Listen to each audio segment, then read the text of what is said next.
Hello, Algebra 2. So today we're going to start our next section, which is on graphing sine and cosine functions. Now, these do happen a lot in nature. Basically something like electronics, you'll see it. You'll also see it when they look at seismographs and even EKGs and something of that nature. So this ability to be able to graph a real-life occurrence has been what developed these sine and cosine graphs. So we looked at the spaghetti lab recently, today, right? And the spaghetti lab, what it did is it showed us what does a sine graph look like versus what a cosine graph looks like. So a sine graph, remember, it started here, went up, and then it went down, crossed the x-axis, and then went up and then down again, right? Well, cosine was a little different. He started all the way up there, graphed down, went around, and then came back up. So you're going to want to keep that in your mind when we look at sine and cosine and how they are a little different as we looked at it. So, some vocabulary you're going to want to think about today. So the very first thing, you're going to want to write these down. Have a pencil on here. Okay? A cycle of a periodic repeating function is a portion of the graph of the function from one point on the graph to which the point the graph starts repeating itself. So basically, these graphs are going to be known as cyclic. They repeat themselves over and over and over for a period. Now, period is the number of degrees or radians, depending on what we're talking about, that it takes to complete one full cycle. So basically, our graphs are going to go up and down, and then that would be one full period, one up, one down.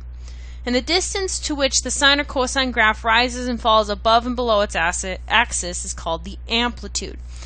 So if we look at this graph here, right here, from the x-axis to the tip top of our graph, that's the amplitude.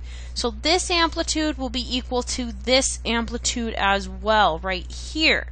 And look, the period is as long as it takes me to get one cycle through. So one up, one down. That is a period of our function. Now, our graphs, we're normally going to graph 2 pi, or 2 periods worth of the graph.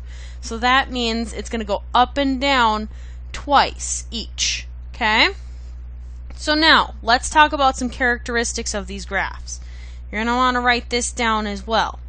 So, characteristics of this graph. For very first thing, sine, he's always going to start at 0, 0. So, that's the very first thing. Start at 0, 0. You saw that with our spaghetti lab, that sine started at 0, 0. Now, notice, guys, it goes up first, crosses over, goes down, and then crosses over. So now that's the thing you're going to want to always think about. So it's always going to go upwards, cross, downwards, cross. Okay? So starts at 0, 0 and starts going up. Once it bounces, it's going to cross, go down, bounce, cross. Okay? Let's look at cosine now. So cosine has a little bit of a different thing. Notice it starts at the tip top. So starts at 0, 1. That is the point it starts at. Now notice cosine's a little different. He drops down, bounces, and crosses over. Now for cosine, its period length, so this is the start. Notice this is the beginning. This would be the finishing end of that one. So my cosine has a period normally of 2 pi. So that graph will repeat itself every 2 pi radians. Okay? Same for sine. If we flip back to sine here, notice from here to here would be one period of my graph. So sine also has a period of 2 pi. Okay? So let's actually look, and how are you going to find what's known as the amplitude? How are you going to find how long the period is? Because sometimes it's not going to be 2 pi. And then how are we actually going to do these graphs? Right? So your amplitude is pretty easy. It's the number in front of the sine or the cosine, but it's going to be the absolute value of that. Now, if that's a negative, all it's going to do is basically flip our graph around, just like the other graphs we've been looking at this year normally did. So this amplitude is going to be the amplitude or the absolute value of whatever is sitting in front. Now your period, what you're going to do is you're going to say it 2 pi and you're going to divide it by whatever is in front of the x. That is either going to elongate your period or make it shorter, so it up and downs a lot faster, or it's going to up and down a lot slower, depending on what that b value does.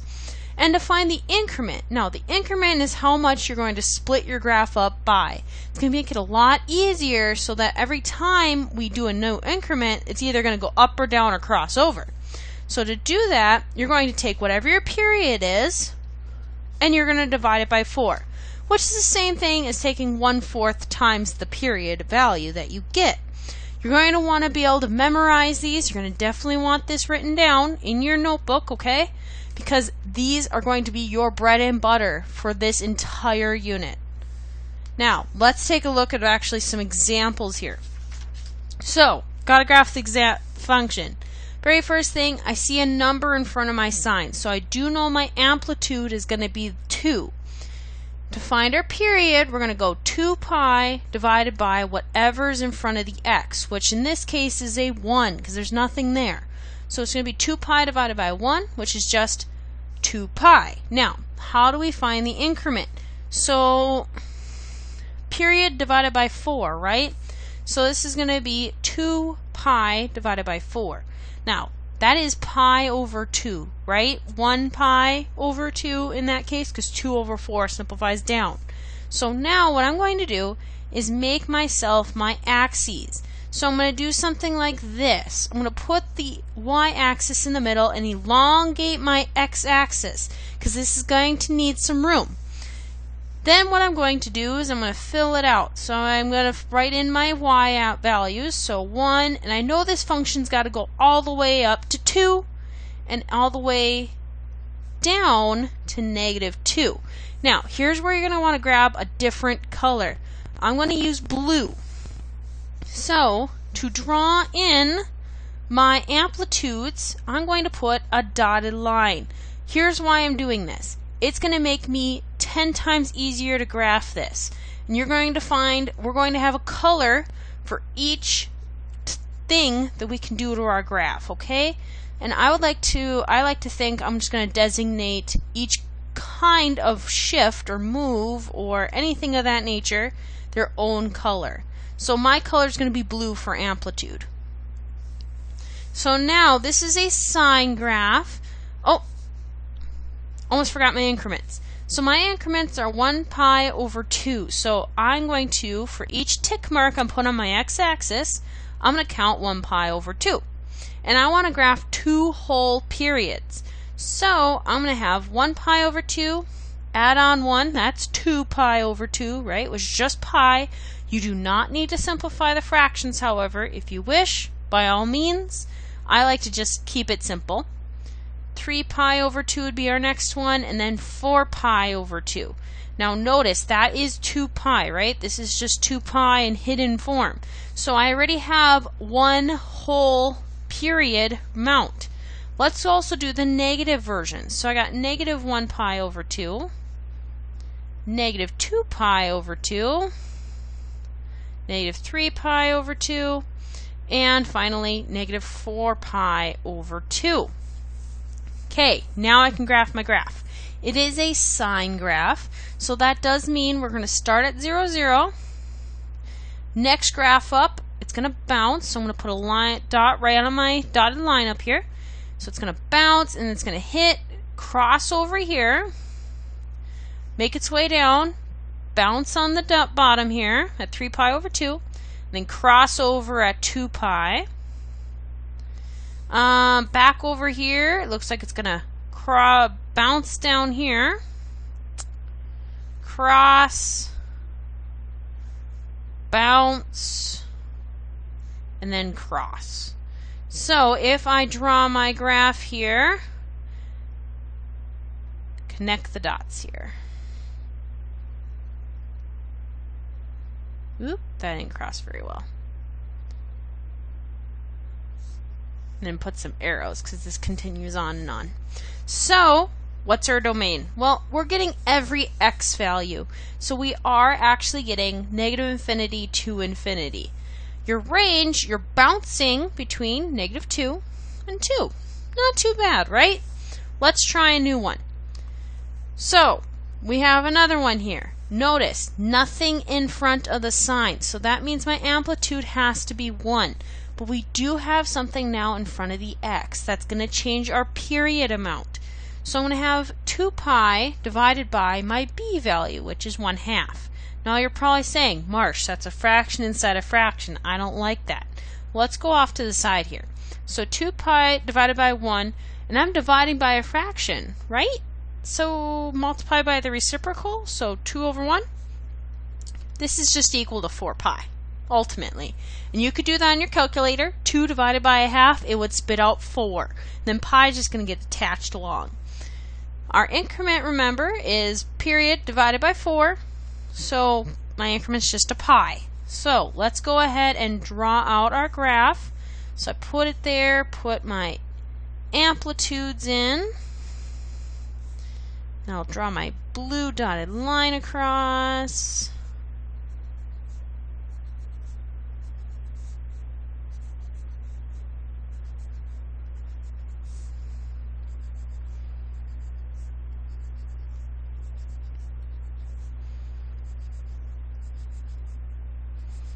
There we go. Okay, let's fill in our increments. So each increment is going to be a pi. So this is going to be pi, or 1 pi. This is 2 pi's, 3 pi's, 4 pi's. So that's one whole period there. So let's go the negative version. Negative 1 pi, negative 2 pi's, negative 3 pi's. Geez, this is making me hungry. Negative 4 pi. There we go. Now it is a sine graph, so we do know he's going to start right here. And then he looks like he's going to bounce up here, cross through, bounce down, and cross. And then looks like he'll bounce down here since he is a sine.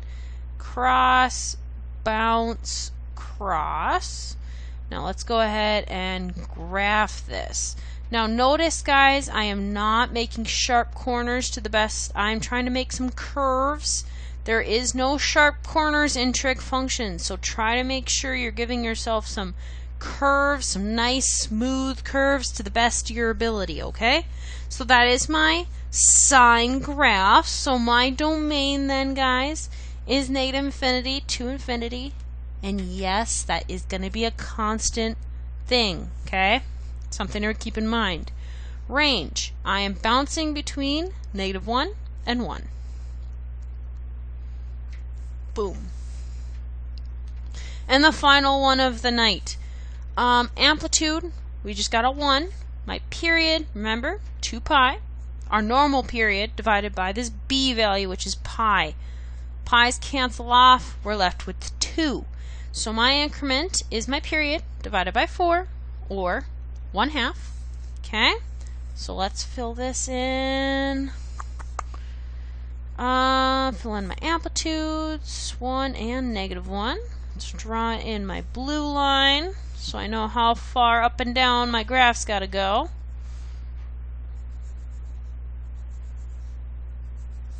Makes it a lot easier when I'm drawing in my graph.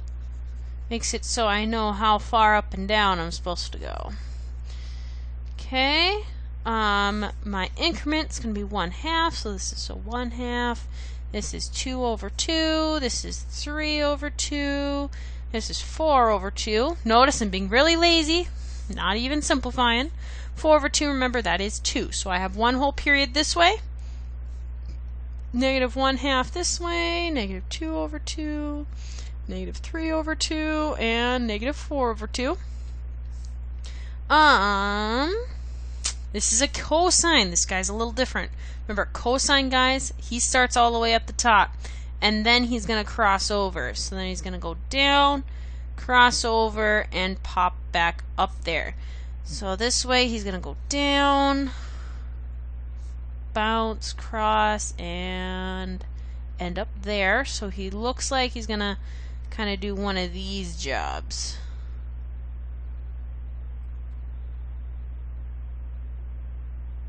Just like that.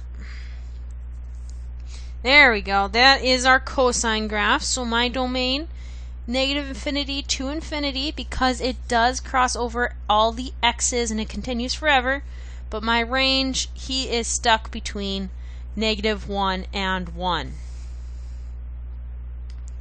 And that's the end of this video.